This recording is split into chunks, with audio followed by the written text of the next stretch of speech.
Retail में गिरावट से दुनिया भर के बाजार सहमे। डाउ जोन्स 1% और यूरोप के बाजार 1.5% तक फिसले। एशिया में भी कमजोर शुरुआत। एसजीएक्स निफ्टी सपाट कर रहा है ट्रेड। ब्रेंट क्रूड में 5% की गिरावट। सऊदी अरब ने उत्पादन घटाने से इनकार किया। सप्लाई बढ़ने से कीमतों पर दबाव कायम रहने की आशंका। और पीएनबी ने 904 कंपनी और लोगों को विलफुल डिफॉल्टर घोषित किया।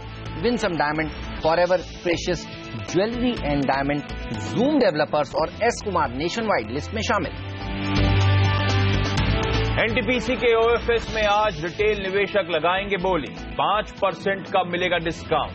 नॉन रिटेल हिस्सा 1.8 गुना हुआ सब्सक्राइब। अधिकतर बोली बेस प्राइस 122 रुपए के आसपास। संसद में बजट सत्र का आज दूसरा दिन। जेएनयू और हैदराबाद यूनिवर्सिटी के मामले पर सभी की नजर। भारी हंगामे के आसार। कल पेश होगा रेल बजट। और मारुति के गुड़गांव और मनेसर प्लांट में उत्पादन शुरू। जाट आंदोलन के चलते बंद थे प्लांट।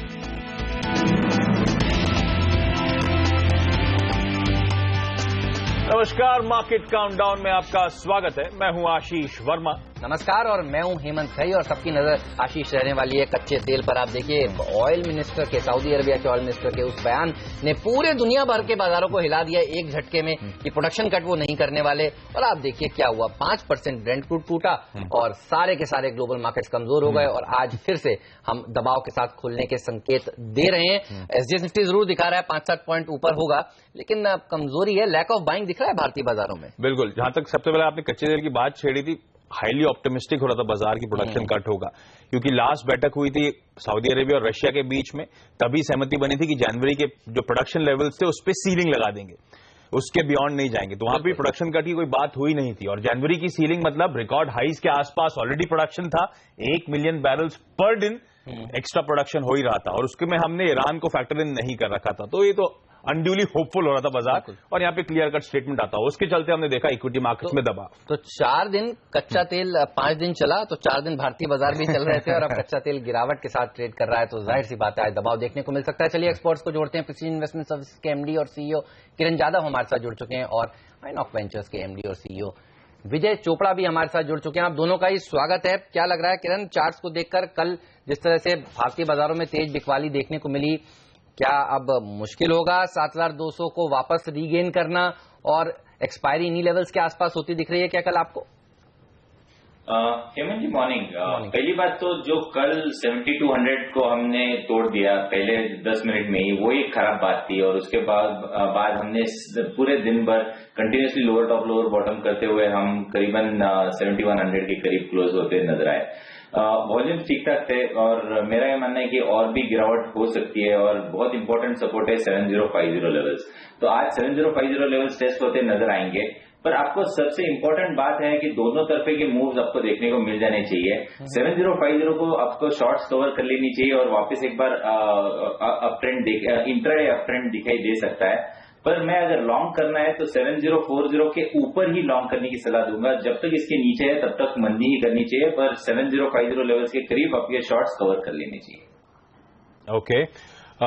वैसे क्विकली आपको समाप्त कर दूं, कल भारतीय बाजारों में हमने देखा था अच्छी खासी उछाल के बाद पहला वो सेशन था जहां पे मुनाफा वसूली का दबाव हावी होता हुआ नजर आया था। दिन भर सस्टेन्ड सेलिंग का दबाव था, प्रेशर था, और फाइनली 1.5 से 2.25% के आसपास ही कमजोरी के साथ भारतीय बाजार बंद हुए थे। ग्लोबल संकेत आज पॉजिटिव नहीं है, हेमंत ने वो हाईलाइट भी करा। कच्चा तेल उसका सबसे बड़ा रीजन है।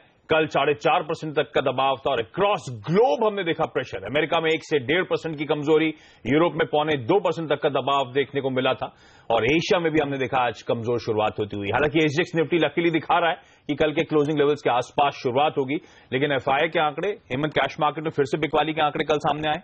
जी हाँ, करीब 290 करोड़ रुपए की बिकवाली उन्होंने करी है। इतनी बड़ी बिकवाली का फिगर सामने दिख नहीं रहा है, लेकिन लगता है पैनिक यहाँ पर घरेलू ट्रेडर्स की तरफ से ज्यादा होता हुआ नजर आ रहा है। दरअसल लैक ऑफ बाइंग है, ऐसा लग रहा है। बजट से पहले सब long term capital gains tax को लेकर चिंतित हैं, फिस्कल डेफिसिट का टारगेट मीट होगा नहीं होगा इसको लेकर चिंतित हैं। तो ऐसा लगता है कि लोग कह रहे हैं 29 तारीख का बजट देख ही लें, अभी इतनी जल्दी क्या है खरीदारी करने। वैसे हिस्ट्री यही कहती है, पिछले 9-10 बजट जो हमारी टीम ने कल एनालाइज करे थे उसमें यही निकल के आया था कि बजट से पहले का महीना आमतौर पे दबाव ही रहता है बाजार में। बजट के दिन बहुत ज्यादा मूवमेंट नहीं होता, बजट के बाद एक डिसाइसिव मूव होता है, चाहे वो मंदी का हो तेजी का, वो बात अलग है। जहां तक आप लैक ऑफ बाइंग की बात कर रहे थे, फैक्ट है कल एफआईआईज ने 290 करोड़ रुपए कैश मार्केट में इक्वाली करी थी, लेकिन ग्रॉस नंबर्स बेहद कमजोर हैं। बिल्कुल 3,300 करोड़ रुपए की बाइंग ग्रॉस, 3,600 करोड़ रुपए के आसपास की सेलिंग थी, तो बहुत ज्यादा एक्टिविटी वहां पे देखने को नहीं मिली थी। वायदा में 760 करोड़ रुपए की एफआईआईज की बिकवाली है, पर उसके लेयर के नीचे उतरे आप तो इंडेक्स फ्यूचर्स में 200 करोड़ रुपए की खरीदारी, स्टॉक फ्यूचर्स में 900 करोड़ रुपए के आसपास की खरीदारी है। बस इंडेक्स ऑप्शंस में 1700 करोड़ रुपए के आसपास की एक सेलिंग देखने को मिल रही है। मोटा मोटी लग रहा है एफआईआईज अपने आप को हेज करने की, जो इवेंट्स आप बात कर रहे हैं उससे पहले हेज करने की कोशिश है। अभी भी 7,200 में सबसे ज्यादा कॉल्स हैं, 68 लाख शेयर्स खड़े हुए हैं वहां पर। 7,000 पुट पे 52 लाख शेयर्स मेरे ख्याल से खड़े हुए हैं, तो मोटा मोटी रेंज अभी भी वही 7,000 7,200 के आसपास की है। लेकिन कल 7100, 7150, 7200 इन सब में हमने देखा एफआईआईज कॉल बेचते हुए नजर आए, जिसे हम कहते हैं कॉल राइटिंग होती हुई इन लेवल्स पे नजर आई है। 7,050 के पुट पे खरीदारी हुई है, तो वो किरण जो कह रहे थे वही 7,050 के आसपास तक के टारगेट्स नजर आते हैं इस बाजार में। लेकिन ये फैक्ट है, दोनों तरफ के मौके हैं जो किरण हाईलाइट कर रहे थे। 7150 शायद ऊपर एक बैरियर है और नीचे की तरफ 7050 के टारगेट्स हैं, पर ध्यान रखें एक इंपॉर्टेंट लेवल्स इवेंट है, कल भी रेल बजट है, उससे पहले किस करवट लेगा बाजार। सेलिंग काफी सीरियस देखने को मिली है, पुट कॉल रेशियो तो अब मेरे ख्याल से 0.73 पे खड़ा हुआ है। बिल्कुल। और कल हमने देखा था एचडीएफसी जैसे दिग्गज स्टॉक्स, मारुति जैसे दिग्गज स्टॉक्स, एचडीएफसी बैंक जैसे दिग्गज स्टॉक्स 52 हफ्तों के लोज या लोज के आसपास खड़े हुए हैं, तो सेलिंग तो बड़ी स्ट्रांग हुई है। दिक्कत तो यही है, देखिए स्ट्रांग जो शेयर है ना वो बाजार में इस समय पार्टिसिपेट नहीं कर रहे हैं। आपने एचडीएफसी बैंक, मारुति का नाम दिया, इन सब ने 52 वीक्स लो लगाया। और जनवरी में जिस तरह से बाजार गिरा था, उसके बाद अगर किसी को ये लगा कि फरवरी में शायद सुधर जाएगा, देखिए ऐसा नहीं हुआ, 6% तक हम गिर चुके हैं फरवरी की सीरीज में, और ये सीरीज कल एक्सपायर होने वाली है। तो एक्सपायरी से पहले एक दिन कैसे ट्रेड करें, चलिए एक और एक्सपर्ट की राय आपके सामने रखते हैं। विजय जी, कैसे अप्रोच करेंगे मार्केट को? कल तक तो ऐसा लग रहा था कि 7,200 के ऊपर एक्सपायरी होगी, और अब डर ये लग रहा है कि कहीं हम फरवरी के जो सेकंड हफ्ते के लोज थे 68, 69 उसको ना छू लें। सुमन जी, आपने बोला अभी कि लैक ऑफ बाइंग है, मैं कहूंगा कि ये लैक ऑफ कॉन्फिडेंस है इन द इंडियन मार्केट्स। और जिस तरीके से सेशन की शुरुआत भी हुई कल, मुझे लगता है कहीं ना कहीं स्केप्टिसिज्म बहुत ज्यादा है बजट सेशन को लेके, क्योंकि काफी मुद्दे आसपास घूम रहे हैं, जेएनयू, रोहित वेमुला और जो भी जाट एजिटेशन हुआ है उसको लेके। मुझे लगता है कि लोगों के दिमाग में एक डर है, भय है, जिसकी वजह से बाइंग नहीं आ रही, और कहीं लैक ऑफ कॉन्फिडेंस है कि शायद कहीं बजट सेशन भी कोई मेजर वॉशआउट ना हो जाए जैसे पिछले सेशन हुआ था। तो इसके चलते हुए मुझे लगता है कि मार्केट में कहीं ना कहीं नर्वसनेस है, और हो सकता है कि हम 7,050 के निचले स्तर को भी छुएं। अगर नहीं छूते, थोड़ा सा भी अगर सपोर्ट मिलता है, बाइंग इंटरेस्ट आता है, तो दोबारा से 7150 के लगभग भी जा सकते हैं, और मैं कहूंगा 7180 का भी एक स्तर है जो मैं वॉच करूंगा। तो नो डाउट एक नर्वसनेस है मार्केट में। ग्लोबल मार्केट्स का भी के भी संकेत कोई बहुत अच्छे नहीं है। कल डाउ में भी अच्छी खासी सेलिंग हुई। उसके अलावा जो ये प्रोडक्शन कट ना होने की बात हुई है, वो भी एक डैम्पनर है। मुझे लगता है कहीं ना कहीं अगर क्रूड और फिसलता है तो काफी सारे देशों के लिए समस्याएं पैदा हो जाती हैं। तो इसके चलते हुए एक फाइनेंशियल क्राइसिस दिख रहा है ग्लोबली, जिसकी वजह से डर काफी पैदा हो गया है। और एफआईआई अगर हम बात कर रहे थे कि अच्छे स्टॉक्स में भी हम 52 हफ्तों के निचले स्तर को छूते हुए देख रहे हैं। FIIs are selling on each and every rise. तो ये एक और थोड़ी सी डरने वाली बात है कि उनका कॉन्फिडेंस इंस्टिल नहीं हो रहा है इंडियन मार्केट्स में। मेरा पर्सनल टेक ये है कि काफी अच्छी वैल्यूएशंस हैं इस समय बाजार में, और अगर चेरी पिकिंग करनी है तो लॉन्ग टर्म पर्सपेक्टिव से जरूर की जा सकती है, मगर ओवरऑल मार्केट में एक कॉन्फिडेंस की आवश्यकता है। हेमंत, बिल्कुल लैक ऑफ बाइंग कह लें या फिर लैक ऑफ कॉन्फिडेंस कह लें, वो बाजार में ऑब्वियस नजर आ रहा है लेवल्स के आसपास। लेकिन किरण, कोई सेक्टर्स और खास तौर पे मैं आगे आपसे तमाम स्टॉक स्पेसिफिक पिक्स लूंगा, लेकिन एक ऐसी ट्रेड, एक ऐसा आइडिया आज के लिए जिसको लेकर आप कॉन्फिडेंट हैं? श्रीराम ट्रांसपोर्ट फाइनेंस बहुत वीक दिखाई दे रहा है। ओपन इंटरेस्ट में भी बहुत भारी भरकम बढ़ती नजर आ रही है इसी महीने में, और चार्ट पैटर्न भी नेगेटिव होता जा रहा है। एक बहुत बड़ा इंपॉर्टेंट रेजिस्टेंस था, उसके नीचे हम कंटिन्यूसली ट्रेड करते नजर आ रहे हैं। तो इसको सेल करके चलना चाहिए। स्टॉप लॉस 822 का रखना चाहिए। टारगेट 785 से लेकर 770 तक आपको देखने को मिल जाने चाहिए। तो श्रीराम ट्रांसपोर्ट फाइनेंस को सेल कर चलना चाहेंगे तो एक ट्रेड अगर किरण लेंगे तो वो मंदी का लेंगे। विजय, अगर आपको एक ट्रेड करना हो आज मार्केट में तो किस तरफ होगा और कौन से शेयर में होगा? मैं मदरसन सुमी शॉर्ट करूंगा। कल की क्लोजिंग करीब 211 की थी, 200 के टारगेट के लिए इसको शॉर्ट किया जा सकता है और स्टॉप लॉस जरूर रखें 222 का। काफी डेट कंसर्न्स आ रहे हैं। कल फ्रेश प्लेजिंग हुई है शेयर्स की बाय द प्रमोटर्स और कुछ पैसा रेज किया गया है, तो कुछ कंसर्न्स जरूर हैं कंपनी में इस समय पर, तो मैं कहूंगा कि इसमें शॉर्ट करके चला जा सकता है। तो दो ही कॉल्स आए हैं और दोनों ही देखिए आप शॉर्ट साइड के आए हैं। मदरसन सुमी में कल भी हमने प्रेशर बनते हुए देखा था और आज भी यहां पर दबाव देखने को मिल सकता है और किरण कह रहे हैं कि आप श्रीराम ट्रांसपोर्ट फाइनेंस को शॉर्ट करें। चलिए ये तो दो टॉप ट्रेड्स हो गए, आगे एक्सपर्ट्स के बाकी के कॉल्स भी लेंगे, लेकिन सबसे पहले आपको बता दें कि 5 एक्सपर्ट्स निफ्टी को आज किस तरह से ट्रेड करने की राय दे रहे हैं। रजत बोस की कॉल सबसे पहले आप देखिए, बिकवाली करने की राय कल भी उनकी थी और आज भी है।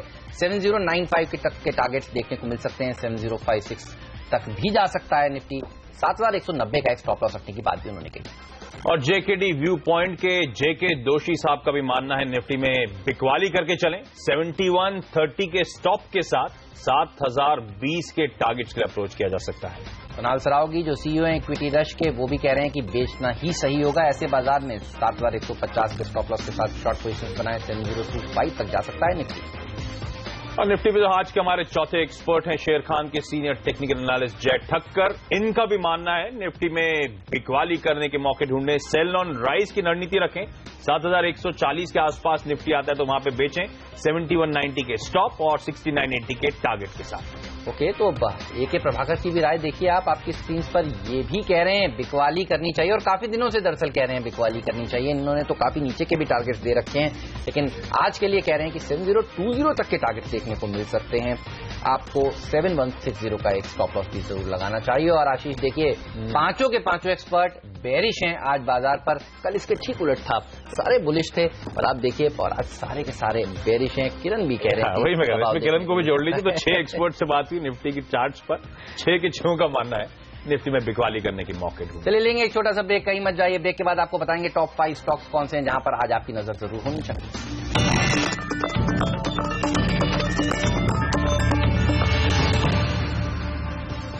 स्वागत है आप सभी का सीएनबीसी आवाज पर। आप देख रहे हैं मार्केट काउंटडाउन। वक्त हो गया अब ये जानने का कि कौन से वो टॉप 5 शेयर हैं जहां पर आज आपकी नजर होनी चाहिए, क्योंकि खुलते ही इनमें एक्शन देखने को मिलेगा। मोनसैंटो का पहला स्टॉक जिसको आप रडार पे रखें। महको मोनसैंटो किसानों को मुआवजा दे, ऐसा national seed association of India का कहना है।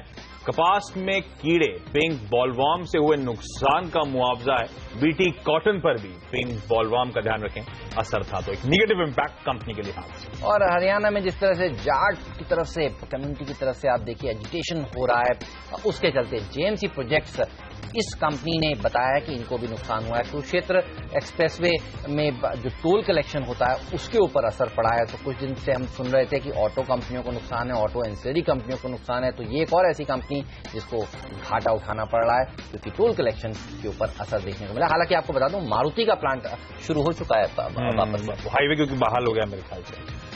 Hyderabad based infrastructure company NCC आप रडार पर लेनी चाहिए, क्योंकि इसका एक आर्म जो है एनसीसी इंफ्रा और सोमा एंटरप्राइजेस, ये मिलकर बेंगलुरु टोल में जो अपना हिस्सा है उसे बेचेंगे।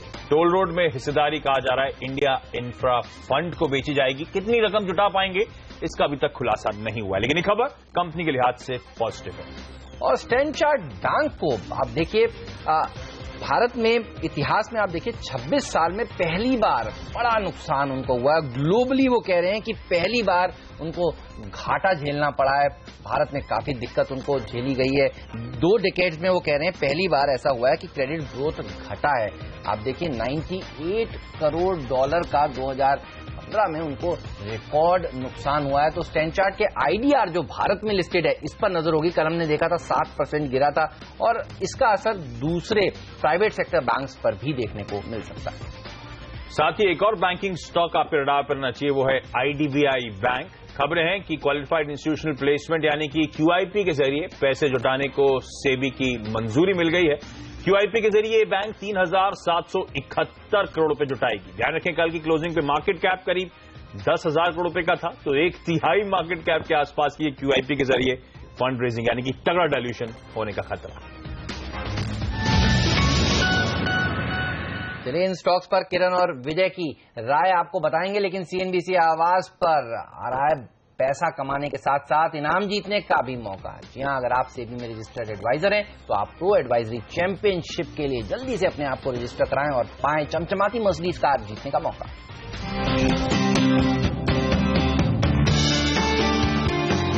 सेबी में रजिस्टर्ड इन्वेस्टमेंट एडवाइजर्स और रिसर्च एनालिस्ट के लिए आ रहा है शानदार मौका, प्रो एडवाइजरी चैंपियनशिप यानी PAC। सिर्फ CNBC आवाज पर आपको मिलेगा इस चैंपियनशिप का पूरा ब्यौरा और शानदार इनाम जीतने का मौका। और इसमें हिस्सा ले सकते हैं इंट्राडे और पोजिशनल कॉल्स देने वाले एडवाइजर्स। ये मुकाबला इक्विटी, कमोडिटी और करेंसी तीनों मोर्चों पर एक साथ चलेगा। तीनों में अपने अपने मुकाबले होंगे और हर रोज सबसे जबरदस्त कॉल देने वाले एडवाइजर्स को मिलेंगे शानदार प्राइज यानी 10-10 ग्राम सोना। और हर कैटेगरी में चैंपियनशिप जीतने वाले को मिलेगी चमचमाती मर्सिडीज कार। चैंपियनशिप में हिस्सा लेने के लिए आपको सेबी से रजिस्टर्ड इन्वेस्टमेंट एडवाइजर या रिसर्च एनालिस्ट होना जरूरी है। इसके बाद आपको advisoryमंडी.com के रजिस्ट्रेशन पेज पर जाना है, अपना ब्यौरा भरकर रजिस्ट्रेशन करवाना है और आप इस चैंपियनशिप में हिस्सा लेने के लिए तैयार हैं। चैंपियनशिप का पहला सीजन 21 अप्रैल से शुरू होगा और सबसे बड़ी बात, इस चैंपियनशिप में हिस्सा लेने के लिए आपको कोई फीस नहीं भरनी।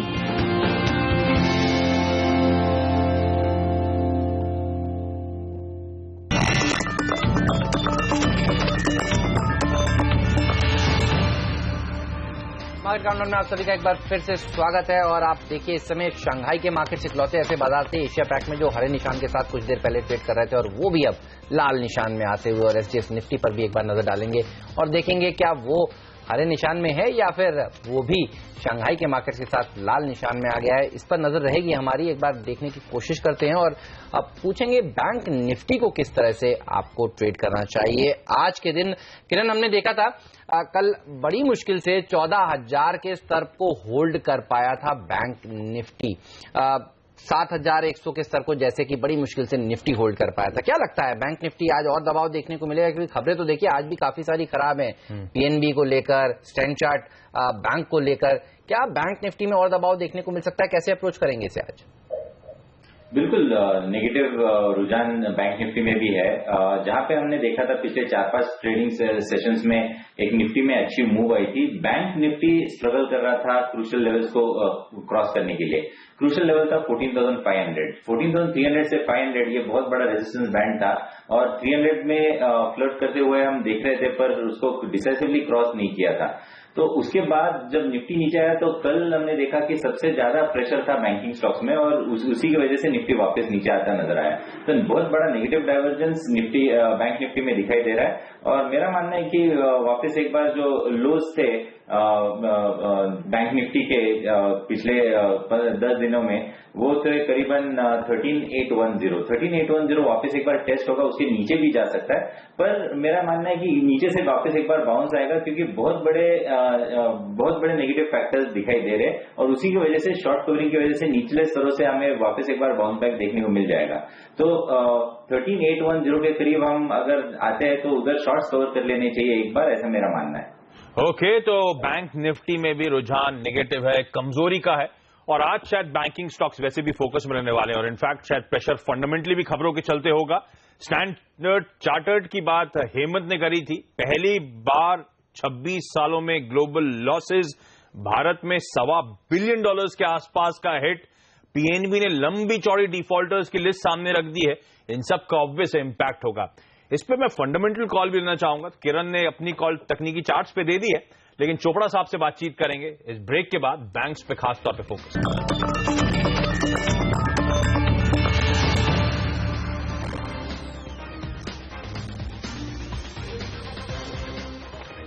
स्वागत है आप सभी का CNBC आवाज पर। आप देख रहे हैं मार्केट काउंटडाउन। हमारे साथ किरण यादव, विजय चोपड़ा तो बने हुए थे और अब अल्टा माउंट कैपिटल के क्रिस सुब्रमण्यम भी जुड़ चुके हैं, जिनसे हम जानेंगे कि FNO में किस तरह की रणनीति बनानी चाहिए। कल काफी इंपॉर्टेंट दिन है एक्सपायरी, और एक्सपायरी किन लेवल्स पर होगी इस पर सबकी नजरें बनी हुई हैं। क्रिस बताइए क्या लग रहा है? कल हमने देखा बड़ी मुश्किल से 7,100 के ऊपर जाकर क्लोजिंग हुई, नाम मात्र की क्लोजिंग कहेंगे आप इसे।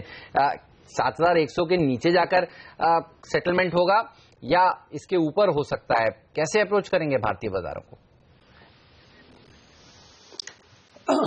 हेमंत जी, कल की जो हमने गिरावट देखी थी काफी मतलब एक अलग किस्म का गिरावट था, क्योंकि यहाँ पर अगर आप देखें तो हेवी वेट्स जो नॉर्मली मार्केट को सपोर्ट करते हैं नॉर्मल गिरावट के दिन, जैसे एचडीएफसी बैंक, सिप्ला, ये सब काउंटर्स में जहां पर नॉर्मली हम एक स्टेबिलिटी देखते हैं, वहां पर भारी गिरावट देखते हैं। तो कहीं ना कहीं मुझे लग रहा है शायद जैसे नॉर्मली ऐसा कहा जाता है कि शायद लास्ट फेज ऑफ गिरावट जो होती है वो दिग्गजों के साथ होती है।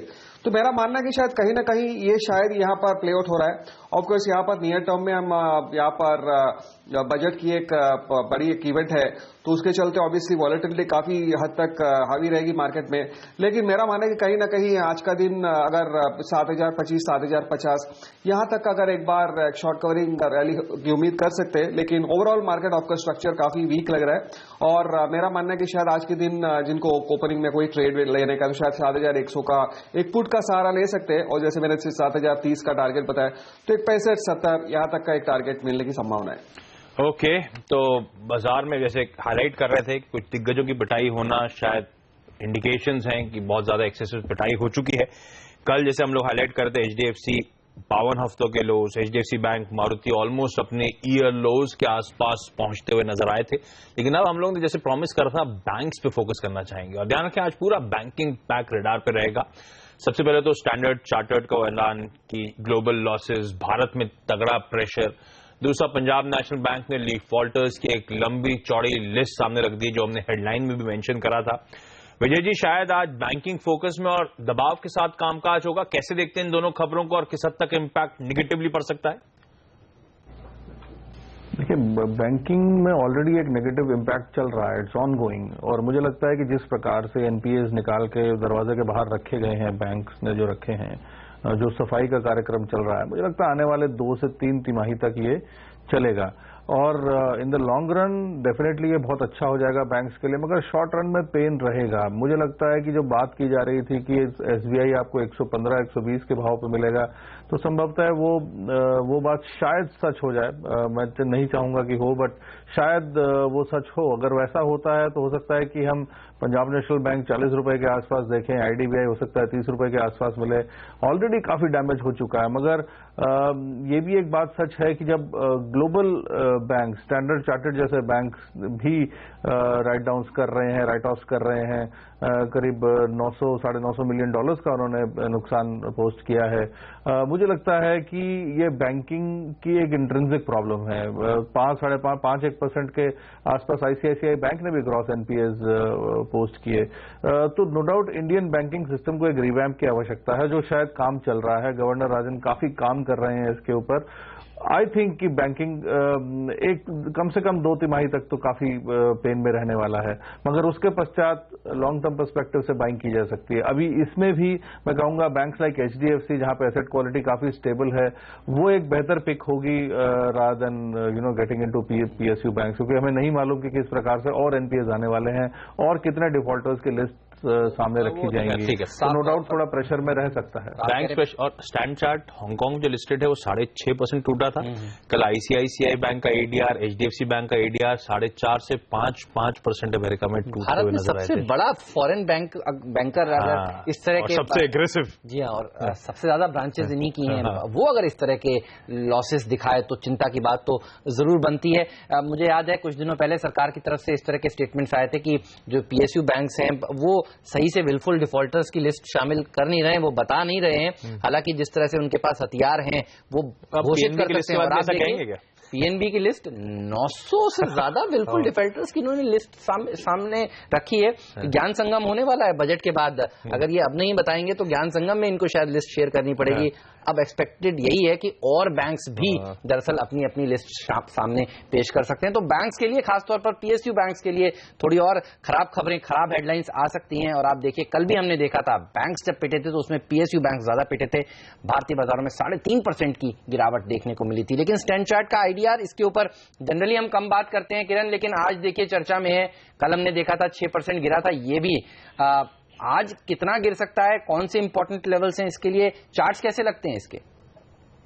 चार्ट तो करीबन 1 साल हो गया वीक ही दिखाई दे रहे हैं। कोई छोटा सा पुल बैक आता है और उस पुल बैक में कोई वॉल्यूम्स नहीं होते, पर जब गिरते हैं तब रिलेटिवली बड़े वॉल्यूम्स होते हैं। तो सप्लाई और फॉरेन डिमांड का सिनेरियो इस स्टॉक में है। मेरे ख्याल से 35 रुपीज के नीचे ये स्टॉक चला जा सकता है और उन लेवल्स पे एक बार रिव्यू ले लेना चाहिए। इसमें ऐसे कोई भी चार्ट पैटर्न नहीं है जहां पे आपको निचले स्तरों पे बाइंग करने की सलाह होगी। लिस्ट हुआ है तब से देखिए ना तो खास कुछ वॉल्यूम्स होते हैं इसमें, ना ही मैंने कभी जब आया था तो अट्रैक्टिवनेस बड़ी थी आईडीआर को लेकर, अल्लाह मचा था, लेकिन कभी किसी एक्सपर्ट को इसको रिकमेंड करते हुए भी नहीं सुना। और आप देखिए तब हम इसकी चर्चा करते हैं जब खराब खबरें होती हैं और ये गिरने के लिए जाना जाता है उन दिनों में। आज वैसा ही दिन है। अच्छा क्रिस साहब, वायदा बाजार में किस तरह के इंडिकेशंस आ रहे हैं? क्योंकि बैंक निफ्टी में अगर मैं सही हूं तो सबसे ज्यादा पुट साइड में बिल्डअप तो 13,500 के लेवल्स पर खड़ा हुआ है। क्या वो लेवल्स देखने वाले हैं हम क्या? जिस तरह से बैंक निफ्टी की अभी फिलहाल सेटअप देख रहे हैं तो आई थिंक 13,620 लेवल्स तो कम से कम देखने को मिल सकती है। और एक खास यहां पर अभी जो ब्रेकडाउन शायद देखने को मिलेगी, ये शायद ये प्राइवेट सेक्टर बैंक्स में देखने को मिल सकती है, खास करके एक्सिस और ICICI bank. I think axis में कहां पर अगर आप देखें तो लास्ट अगर आप नियर एक हफ्ते पर 10 दिन के अगर आप मूवमेंट देखें, सबसे ज्यादा वीकनेस एक्सिस में लग रही है। और कल के भी मार्केट में जहां पर सोमवार को लग रही थी शायद एक बाउंस बैक आया, ब्रेकडाउन हो गया और वापस हमने गिरावट देखी। और फिर आईसीआईसीआई बैंक लगातार लास्ट 7-8 महीने से हम यहां पर वीकनेस देख रहे हैं। और अभी जो यहां पर एचडीएफसी बैंक, कोटक महिंद्रा, इसमें भी हम वीकनेस देख रहे हैं। तो जाहिर है कि पीएसयू बैंक्स में तो ऑफकोर्स पिटाई हो ही रही है, लेकिन प्राइवेट बैंक्स में भी अभी पार्टिसिपेशन आएगी तो ऑब्वियसली यहां पर 13,500 या 600 ये इस लेवल तक शायद देखने का कोई बड़ी सरप्राइज की बात नहीं रहेगी। तो ऑब्वियसली नियर टर्म में डेफिनेटली, और आज की जो स्टैंड चार्ट की जो खबर है इसके चलते आई थिंक वापस यहां पर जबरदस्त प्रेशर आने की पूरी संभावना है। तो आई थिंक वापस एक डाउनवर्ड प्रेशर आने की पूरी संभावना है। चलिए, तो बैंकिंग शेयर अगर आज दबाव में रहेंगे तो बाजार के लिए भी अच्छी खबर नहीं है। बाजार भी साफ तौर पर प्रेशर में रहेगा क्योंकि ये बड़ा हैवीवेट इंडेक्स आज दबाव में रहने वाला है इन दो खबरों के चलते। आगे बढ़ते हैं और अब बात करते हैं टाटा मोटर्स के लिए। कल हमने इसके लिए पॉजिटिव खबरें देखी थी टाटा मोटर्स के एडीआर के लिए, खासतौर पर जिस तरह से वो 1 अप्रैल से निफ्टी में शामिल हो रहा है। एडीआर में हमने बढ़त देखी थी, हालांकि फ्लैट क्लोज हुआ था टाटा मोटर्स का शेयर। टाटा मोटर्स के लिए आज खराब खबर आती हुई कि फरवरी 22 से 300 कर्मचारी इलीगल स्ट्राइक पर सानन में चले गए हैं। कैसे देखते हैं आप विजय से? कुछ दिनों से खबरें आ रही थी कि कुछ एम्प्लॉयज वहां पर मिसकंडक्ट कर रहे थे और उनको फिर निकाला भी गया था, और अब ये एम्प्लॉयज उनके साथ खड़े हैं, कह रहे हैं कि उनको वापस लिया जाए तभी कामकाज शुरू होगा। ये एक और दिक्कत की बात टाटा मोटर्स के लिए। गिरावट में खरीदारी करेंगे या उछाल में बिकवाली, कैसे अप्रोच करेंगे इसे? देखिए, डैमेज ऑलरेडी काफी हो चुका है। डोमेस्टिक फ्रंट पे जो सेल्स नंबर्स हैं वो काफी डिसअपॉइंटिंग हैं। जो सेविंग ग्रेस है टाटा मोटर्स की वो है जेएलआर, और वहां पर भी हम देख रहे हैं कि थोड़ा सा प्रेशर चाइना की सिचुएशन को चलते हुए हमने देखा, तो संभवतः इसमें कुछ गिरावट भी देखें। मगर अच्छी खबर यह है कि निफ्टी में इंक्लूजन हुआ है टाटा मोटर्स डीवीआर का, उसके चलते थोड़ा सा एक पॉजिटिव इम्पैक्ट जरूर है। मगर फंडामेंटली यदि मैं आंकूं इस कंपनी को, मैं ओवरऑल ऑटो पैक पे भी कमेंट करूंगा कि ऑटो एंसिलरी और ऑटो कंपनीज में कहीं ना कहीं दबाव बहुत ज्यादा है और उसमें टाटा मोटर्स भी शुमार है। हालांकि एक पॉजिटिव न्यूज है, मगर साथ के साथ टाटा मोटर्स को काफी कुछ मेहनत करनी पड़ेगी अपने ब्रांड्स को रिवैम्प करने के लिए, उनकी सेल्स बढ़ाने के लिए। अभी रिसेंटली उन्होंने अपनी गाड़ी का नाम भी चेंज किया है, जीका से बदल के कुछ और नाम रखा है वायरस के चलते हुए। तो these things will impact the sales of the company. I think so कि टाटा मोटर्स में प्रेशर रहेगा in the short to medium term. ठीक है, तो टाटा मोटर्स में शॉर्ट से मीडियम में प्रेशर रहेगा। टाटा मोटर्स का प्लांट बंद होने की कगार पे खड़ा है क्योंकि वर्कर्स से एक स्ट्राइक का अनाउंसमेंट आता हुआ।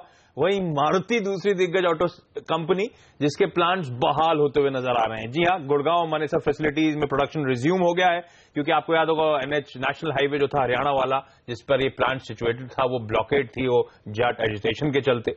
अब वो क्योंकि वहां पे एजिटेशन या हाईवे क्लियर हो गया है तो ये प्लांट्स बहाल होते हुए। लेकिन 10,000 यूनिट्स ही का नुकसान हुआ है और कल सेकंड हाफ में शुरू हो गया था। पर ये किरण, हाँ एक्चुअली इसका बहुत ज्यादा इम्पैक्ट नहीं था, लेकिन किरण ये स्टॉक लगातार प्रेशर में अपने 52 हफ्तों के लोज के आसपास खड़ा हुआ है। जब ये 4,500 पौने 5,000 के लेवल्स पर था तो लोग बड़े बुलिश थे, 5,500 तक के लेवल्स के टारगेट्स आए थे। अब ये चार्ट्स पे कैसा लग रहा है, कितना डाउनसाइड और बचा नजर आता है सर? नहीं, ज्यादा डाउनसाइड नहीं है आशीष जी, क्योंकि इंपॉर्टेंट लेवल है 3440।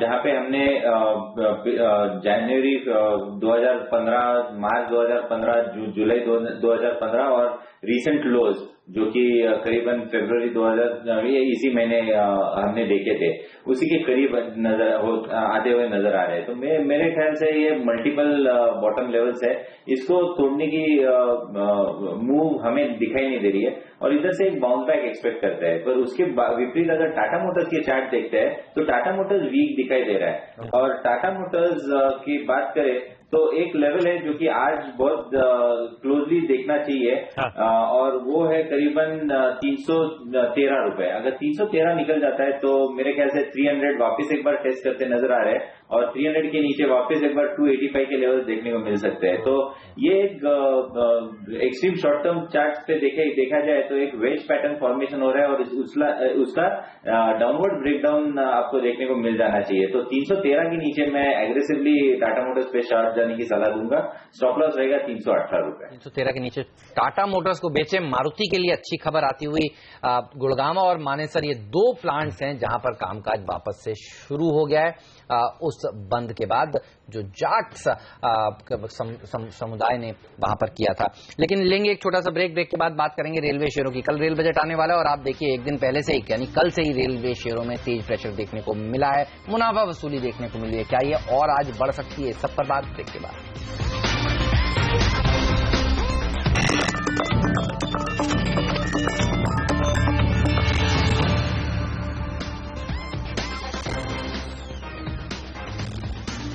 ब्रेक के बाद आपका स्वागत है। और कल जैसे हेमंत ने भी हाईलाइट करा था, मुनाफा वसूली का दबाव भारतीय बाजारों पे हावी हुआ और खास तौर पे वो पॉकेट जो बजट रिलेटेड एक्शन दिखा रही थी उनमें कल प्रेशर आया था। रेलवे स्टॉक्स आपकी स्क्रीन पे आने चाहिए। कल अच्छा खासा प्रेशर था। टीटागढ़ ले लें, कर्नेक, सिमको, टेक्सरेल 5 से 8% तक ये स्टॉक्स कल पिटते हुए नजर आए। मैं सबसे पहले चोपड़ा साहब आपसे पूछना चाहूंगा, ये रेलवे रिलेटेड एक्शन इस बार आमतौर पर तो बहुत तगड़ी रेटिंग इन तमाम स्टॉक्स की होती थी, उसके बाद हम बजट के बाद एक मुनाफा वसूली का दबाव देखते थे। इस बार इतना तगड़ा मोमेंटम तो आया नहीं, लेकिन उससे ज्यादा स्ट्रॉन्गर हम प्रॉफिट बुकिंग आते हुए देख रहे हैं। प्रभु साहब से क्या बाजार की वाकई इस बार कोई एक्सपेक्टेशंस नहीं है और आप रेलवे स्टॉक्स को कैसे अप्रोच करेंगे? इस स्पेस में आपकी कोई एक टॉप पिक सर? देखिए, मुझे लगता है कि टीटागढ़ वैगन्स मेरी टॉप पिक होगी प्राइमरली क्योंकि काफी डब्बों में बदलाव किया जा रहा है। नए वैगन्स की बात होनी चाहिए, कुछ नई ट्रेन्स भी को भी शुरू किया जाएगा, तो उसके चलते मुझे लगता है टीटागढ़ वैगन्स को फायदा पहुंचना चाहिए क्योंकि पीपीपी मॉडल में ये सरकार बहुत बिलीव करती है और कहीं ना कहीं हो सकता है कि टीटागढ़ वैगन को फायदा मिले। अगर हम बात करें कि जो रनअप हम देखते हैं रेल बजट से पहले स्टॉक्स में, वो कहीं देखने को नहीं मिला। रादर पूरी की पूरी बजट जो रैली होती थी वो पूरी तरीके से मिसिंग हमने देखी इस बार। तो एक्सपेक्टेशंस बहुत म्यूटेड हैं और मैं कहूंगा कि एक तरह से अच्छी बात भी है। ऐसे बाजारों में अगर बजट ने थोड़ा सा भी डिसअपॉइंट किया तो बहुत ज्यादा गिरावट नहीं देखने को मिलेगी। अगर बाजारों में एक्सपेक्टेशन ज्यादा होती है, तेज भाग जाते हैं, तो फिर बहुत मेजर मुनाफा वसूली होती है। हम काफी डैमेज ऑलरेडी देख चुके हैं। अगर कहीं पे भी थोड़ा सा भी डिसअपॉइंटमेंट आया बजट में तो कोई बहुत ज्यादा गिरावट में नहीं देखता। मुझे लगता है कि तलहटी शायद 6850, 6800 के लगभग ही होगी और वहां से ज्यादा डैमेज मुझे नहीं दिखता। मगर अगर हम टॉप पिक की बात करें तो मुझे लगता है कि टीटागढ़ वैगन से सीमेंस को भी फायदा पहुंच सकता है। ओके, तो लॉन्ग टर्म के लिए ये हो सकती है वो टॉपिक। जनरली हम देखते हैं कि बजट के बाद इन स्टॉक्स में थोड़ा सेल ऑफ देखने को मिलता है। इस बार बजट से 2 दिन पहले ही दरअसल ये शुरुआत हो चुकी है। लेकिन एनसीसी, किरण चार्ट देखकर बताइए ये शेयर आपको कैसा लग रहा है? बैंगलोर के एलिवेटेड टोलवे प्रोजेक्ट में इनकी हिस्सेदारी थी 38% और पूरी की पूरी हिस्सेदारी ये बेच रहे हैं। बड़ा कर्जा है कंपनी के पास, करीब 3500 करोड़ रुपए का, उसको घटाने की कोशिश कर रही है कंपनी। खबर तो पॉजिटिव है। क्या शेयर में उछाल देखने को मिल सकता है या फिर बाजार की कमजोरी के साथ ये भी नीचे जाएगा? नीचे जाने की संभावना बहुत कम है हेमंत जी, क्योंकि पिछले 1 साल से ये स्टॉक करीबन 60 रुपए का बहुत अच्छा सपोर्ट ले रहा है और मेरा ये मानना है कि अगर सपोर्ट के नीचे है तो बाय करके चलना चाहिए क्योंकि अपसाइड ज्यादा है और रिस्क बहुत कम हो जाती है। तो 60 रुपए के नीचे का स्टॉप लॉस लगा के ट्रेड इनिशिएट किया जा सकता है स्विंग ट्रेड के हिसाब से और अगले 2 हफ्तों में वापस एक बार आपको 78, 79 लेवल देखने को मिल जाने चाहिए। तो ये पॉजिटिव रुझान इस चार्ट में देखने को मिल जाने चाहिए। चलिए, तो एनसीसी के लिए अच्छी खबर और स्टॉक चार्ट्स पे भी बेहतर नजर आता है। शायद अच्छे मूव्स या बढ़त के साथ कामकाज हो। लेकिन यहाँ पे एक छोटा सा ब्रेक लेंगे। हमने बजट रिलेटेड कल जो स्टॉक्स फिजल आउट हुए, दबाव देखने को मिला, उसमें एक पॉकेट तो हाईलाइट करी रेलवेज की, फर्टिलाइजर थे, एजुकेशन स्टॉक्स थे, इन सबकी कल के ट्रेडिंग सेशन में अच्छी खासी पिटाई हुई है। इसके अलावा कई सारे इंटरेस्टिंग स्टॉक्स आपके रडार पे होने चाहिए। डीएलएफ, भेल, आईटीसी माउथ वाटरिंग लेवल्स के आसपास हैं, लेकिन क्या वाकई लेवल्स पे खरीदारी करनी चाहिए? इन सब पे बातचीत करेंगे अपने एक्सपर्ट किरण, विजय और क्रिस के साथ, लेकिन इस छोटे से ब्रेक के बाद।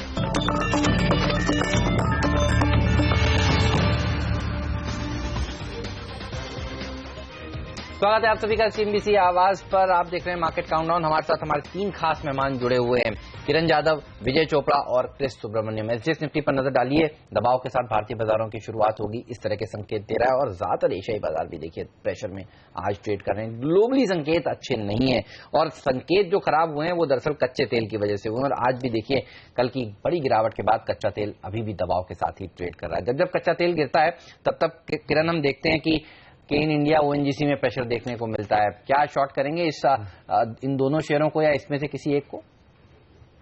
केन को बिल्कुल शॉर्ट करना चाहिए, हर उछाल पे बेचना चाहिए। मेरे ख्याल से इस स्टॉक में कुछ है ही नहीं। जब तक ये 140 के ऊपर नहीं जाता तब तक हर रैली में बेच के चलना चाहिए। निचले और न्यू लोज हम करते नजर आएंगे, तो हाल ही का लो करीबन 110, 111 के लेवल से वो टेस्ट करते नजर आएंगे अगले 2-3 ट्रेडिंग सेशंस में, और उससे भी नीचे जाते नजर आएंगे। तो मेरे ख्याल से अगर कम रिस्क के इन्वेस्टर्स है तो पुट लेके ट्रेड इनिशिएट कर सकते हैं। ओके, तो केन से दूर रहे या बेचे? और किरण की वॉइस मॉड्यूलेशन आपने सुना होगा, बड़े कॉन्फिडेंट साउंड कर रहे थे कि इसको भेज के ही चले, कुछ नहीं रहेगा इस स्टॉक में। लेकिन आज एक और स्टॉक फोकस में रहेगा और खासतौर पे हम रिटेल निवेशकों के लिहाज से, वो है एनटीपीसी। कल अच्छा रिस्पांस मिला था इंस्टीट्यूशनल साइड से, 1.8 टाइम सब्सक्राइब हुआ था और आज रिटेल निवेशकों के लिए जो ऑफर का पार्ट है वो खुलता हुआ नजर आएगा, उसमें रिटेल सब्सक्राइब कर सकते हैं। क्या करना चाहिए विजय जी? रिटेल को 5% का डिस्काउंट डिस्कवर्ड प्राइस पे मिलेगा, क्या अट्रैक्टिव है? एनटीपीसी में मेरे को सब्सक्राइब करना चाहिए? मुझे लगता है कि बहुत ज्यादा अट्रैक्टिव नहीं है इस समय पर एनटीपीसी।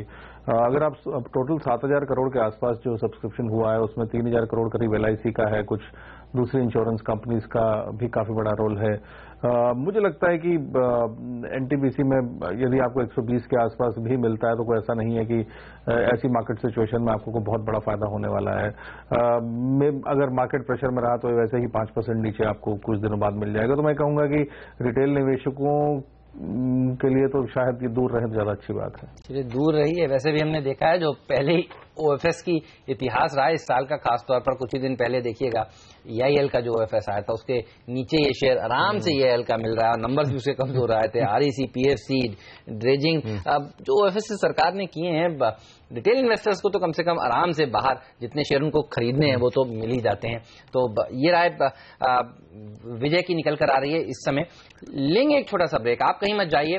ब्रेक के बाद पहला सौदा हाजिर करेंगे। रहेगी नजर रुपए की ओपनिंग पर। देखना होगा रुपया क्या आज और कमजोर होता है, और आपको ये भी बताएंगे कि स्टॉक 2020 में कप्तानों ने किस तरह का आज आपको सलाह दी थी। आप देखते रहिए सीएनबीसी आवाज।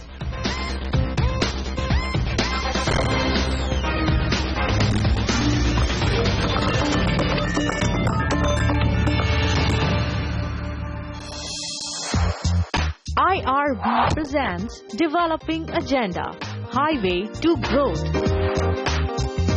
एक तो हम चाहते हैं कि इंडस्ट्री में डिमांड हो, बिकॉज हमारे ग्रोथ इस इंडस्ट्री में नहीं हो रहा है। इस साल भी 7% ग्रोथ है और देयरफॉर हम चाह रहे हैं कि एक्साइज अगर हमें रोल बैक करे, जो 10 से 12 ले गया था वापस 10 पे लाए, तो that will propel growth of the industry.